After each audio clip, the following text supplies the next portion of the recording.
Hello viewers, welcome to ArcBrowse Academy. In today's session, I will start network analysis techniques.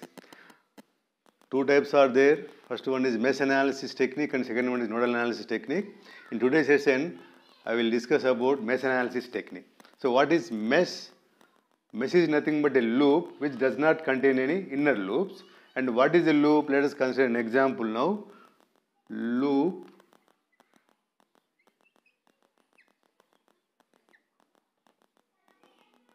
So let this be a loop with nodes A, B, C, D. Let this be the voltage source and let resistors be R1, R2 and R3. So what is a loop? Loop is a path in the circuit having a set of nodes. What are the nodes here? A, B, C, D. Set of nodes in which, that means in the path, the first and last node should be same. Here the loop, if you consider the loop from A onwards, the loop will be A, B, C, D and A. See, A is repeated. If we start from D, the loop will be D, A, B, C, D. So in the mesh means there should not be any inner loops, that means any loop inside the loop. So that is strictly observed. That means the mesh should not have any loop, should not have any loop inside. That is called as mesh.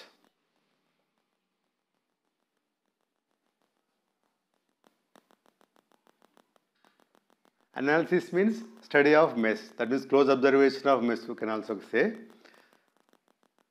The main objective of mesh analysis is to find out the power delivered or power absorbed by the elements of the circuit. Elements can be active or passive elements. That is main objective is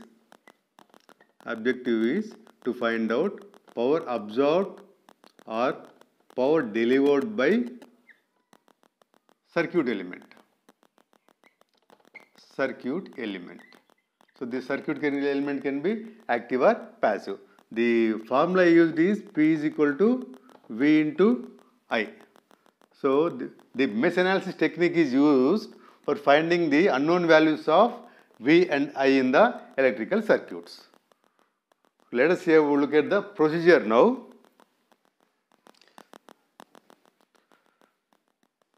Procedure, that is mesh analysis technique procedure. The first step is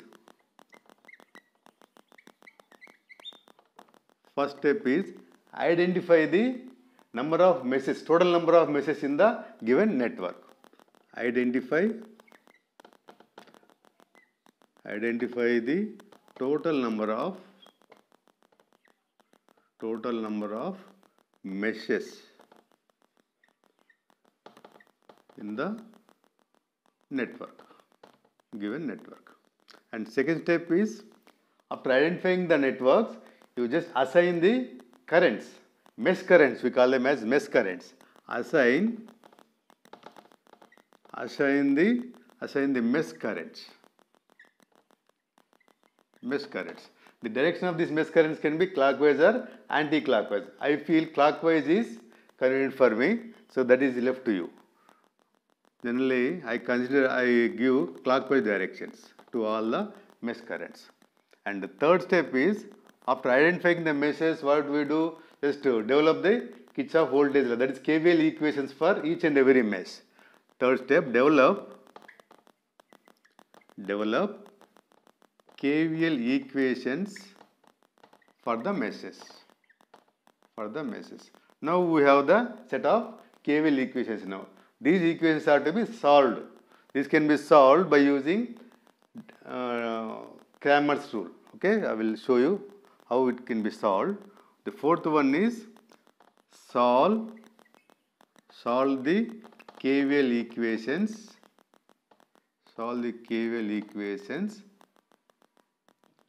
To find out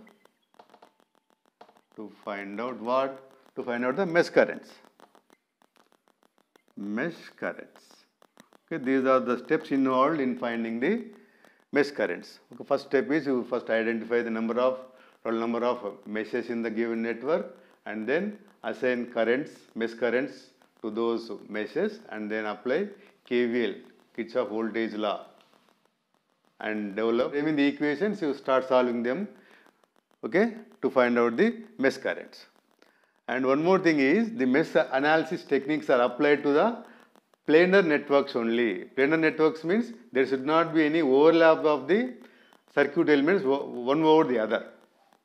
For example, if the circuit is having the elements like this,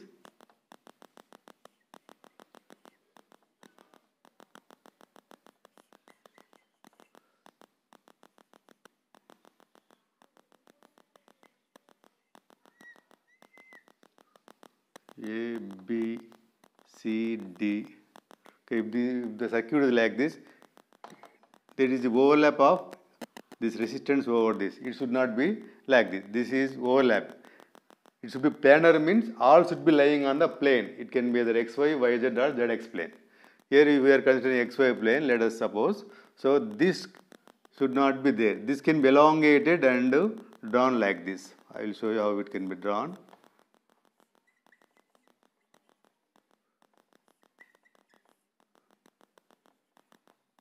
This overlapped one, that is the branch DB, can be drawn like this. DB. Let this be R1, R2, R3, R4, R5. Then it will be R5 now. This R1, R2, R3, R4. So now this is a valid circuit since all the elements are lying on the plane. And one more thing is, any network should satisfy the formula. That formula is branch number of equations should be equal to number of meshes and should be equal to number of branches minus of n minus 1 number of nodes minus 1. So any network should satisfy this equation. So first one is to be noted is, first one is, it is a network mesh analysis is applicable to only planar graphs, and this formula should be valid, should be satisfied using these steps. That means identifying the meshes, assigning the mesh currents and developing KVL equations and then solving them. Okay. Let us consider an example, okay, and then apply all these steps to find out the currents in the.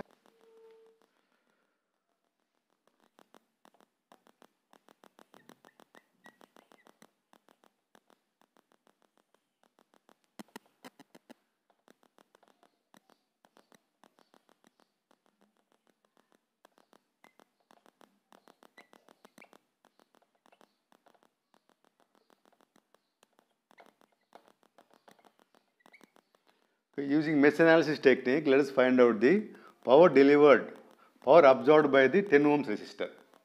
Okay, find power absorbed by the 10 ohms resistor. 10 ohms resistor using mesh analysis technique. Using mesh analysis technique. That is the question given. Then how to find out? As per that procedure, for the first step, identify the number of meshes. How many are there? 2 meshes are there. And one more thing you should remember is, each branch can represent only one circuit element. It can be active or passive element. In that way, if you mark this circuit, you can apply that formula. What is that formula? Branches, the equations, E is equal to number of meshes, which is equal to number of branches minus of n minus 1. That is minus of number of branches minus number of nodes minus 1. Okay?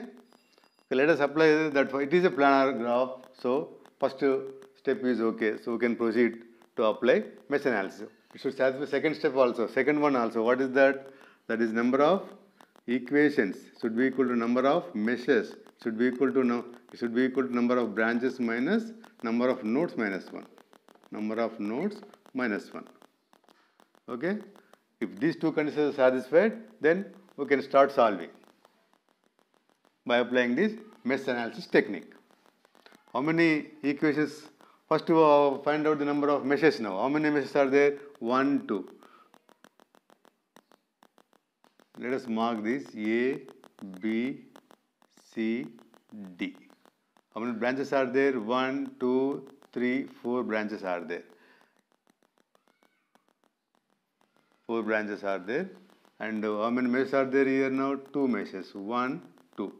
I am assigning I1 to mesh 1 and I2 to mesh 2, mesh currents. I2.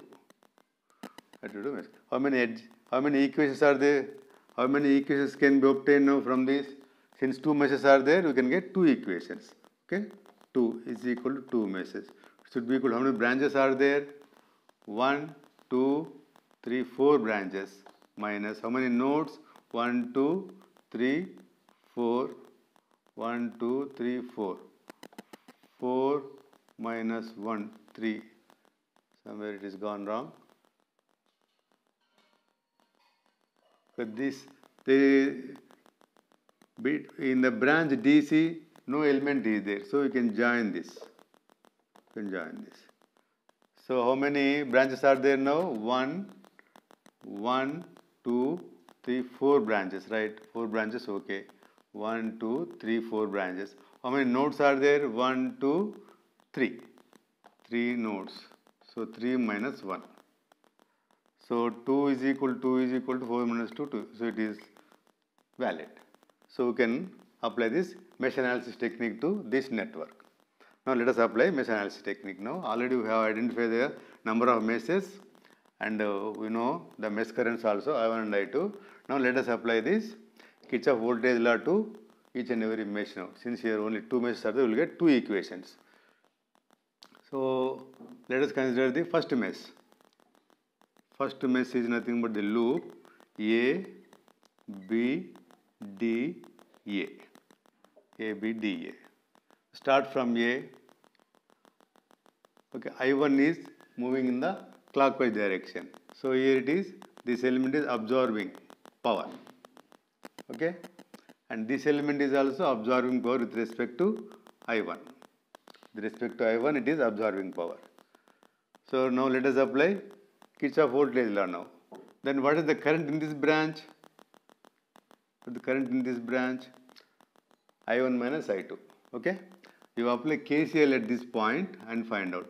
In this branch, it is I1. So start from A, it is drop in potential minus 5 into I1. Okay. Now in this branch, what is the current? I1 is flowing, I2 is also flowing. So at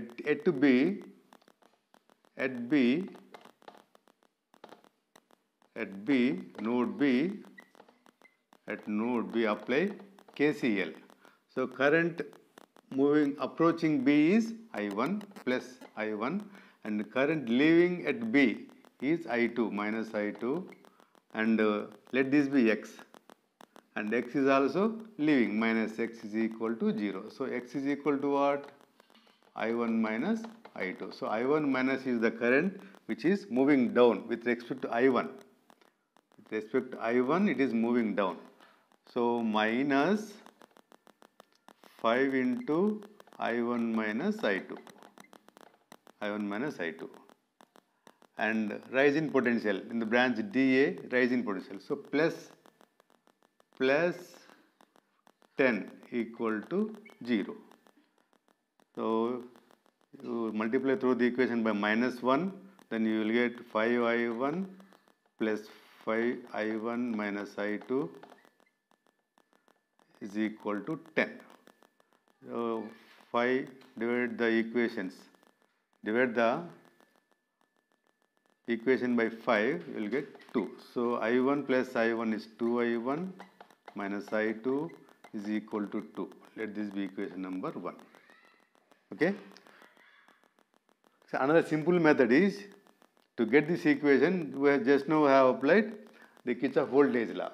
Okay, and this another simple method is just add up all the resistances. That is 5 plus 5 is 10 into I1 and see if any branch is sharing the current. See this branch is In this branch, two currents are flowing. I2 is moving in the opposite direction. So you put minus 5 I2 is equal to, now find out the voltage sources in the loop. With respect to I1, here it is rise in potential, so plus 10. In that way also you can write. This will be very easier compared to this. Okay. So first add up all the resistances and multiply it by mesh current. Then see any element is being shared by other mesh current. See only this one is shared by the mesh current I2. So you put minus 5 into I2 should be equal to, with respect to I1 only you add up all the voltage sources in the loop. Here only one is there, so rise in potential. If another one is there, there is drop potential, put minus.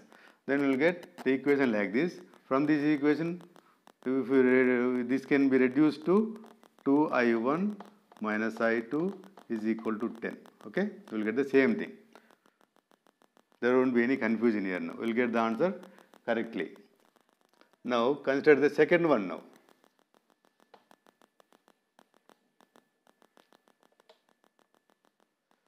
Second one, in the second mesh, you will add up all the, I am using the simple method now.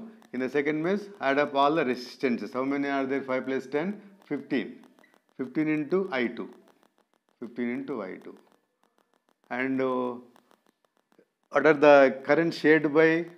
Is there any common element? 5 is the common element which is shared by I1. So put minus.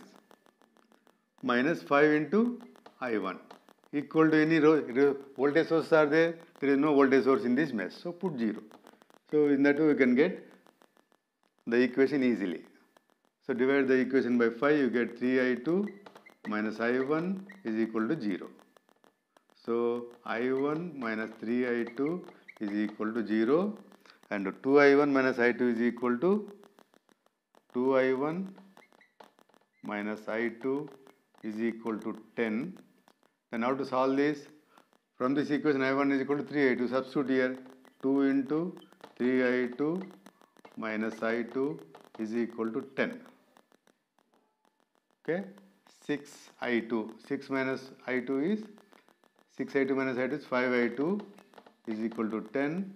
So from this we get I2 is equal to 2 amperes. So what is the power absorbed by the 10 ohms resistor? What is the formula for power? It is VI or I square R.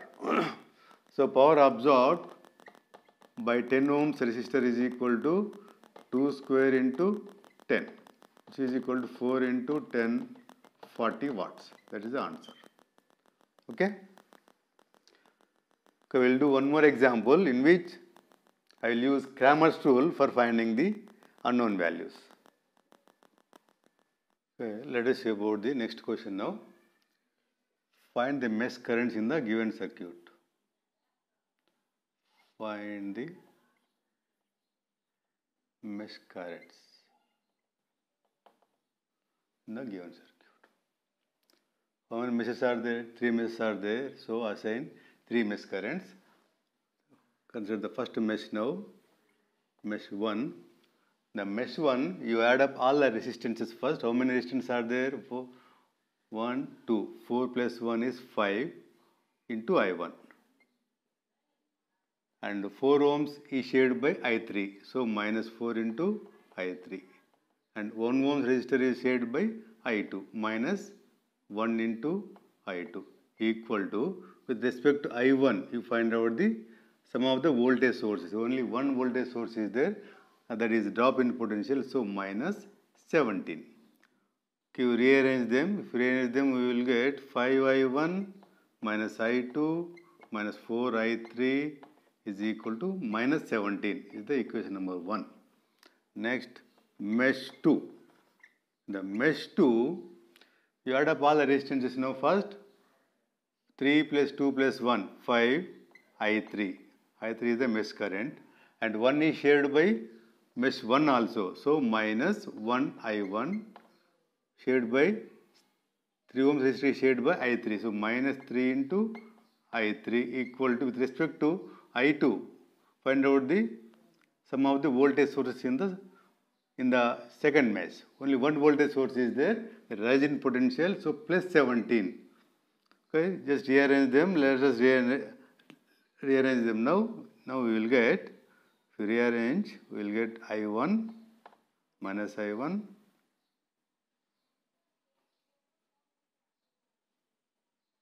second mesh, so it should be I2.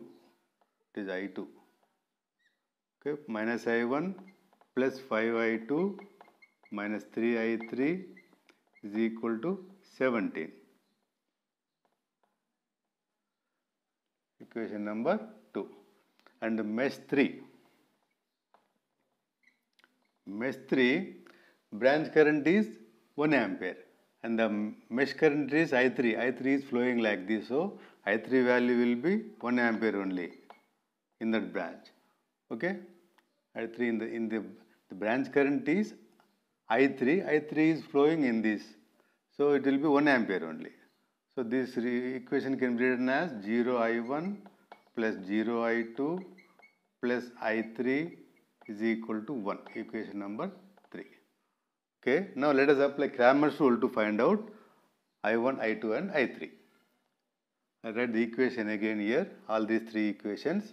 First equation, 5I1 minus I2 minus 4I3 is equal to minus 17, and minus I1 plus 5I2 minus 3I3 is equal to plus 17, and 0 I1 plus 0 I2 plus I3 is equal to 1. So from these three equations, let us find out I1, I2 and I3. Three unknowns, three simultaneous equations. We can easily find out by using Cramer's rule. Or by substitution method also we can do. By substituting I3 equal to I1 in this and in this, you will get two equations in terms of I1 and I2. Then also we can solve for I1 and I2.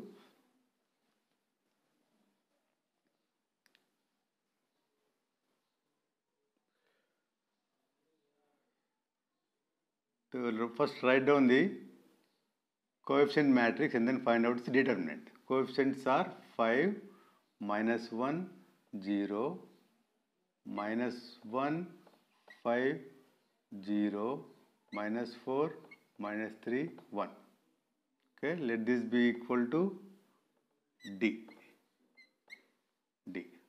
And I1 is equal to, first you write down the remaining columns, minus 1, 5, 0, minus 4, minus 3, 1. And in place of these coefficients, you write down these values, minus 17, 17, 1. This divided by D gives the value of I1, which is equal to minus 2 amperes. And I2 is equal to, first write down this first column, it is 5, minus 1, 0, and third column minus 4, minus 3, 1, and replace second column with the constants, that is minus 17, 17 and 1, okay, divided by D should be equal to 3. And I3 is also already known, which is equal to 1 ampere. These are the branch currents.